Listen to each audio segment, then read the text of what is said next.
My name is Carrie Brashears, and I was a volunteer at Unity of Springfield Cold Weather Crisis Center. And I worked the hospitality shift 1 to 2 days a week, usually on Mondays and Thursdays. My name is Mitch Brashears. I normally worked an overnight shift also at Unity of Springfield for the Cold Weather Crisis Shelter. I think that's what sticks in my head the most is just how grateful people were to have a warm place to go, to have some food to eat.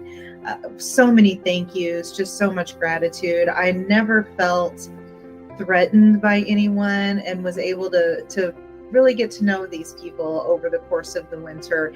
And there's that part of you that hopes you get to see them again the next time, but then you're like, well, no, I hope they find a home, of course, and they don't need a shelter. But just getting to know the people and understanding that they are, they're trying, they're out there every day working and trying, and they're just grateful to have a place to come.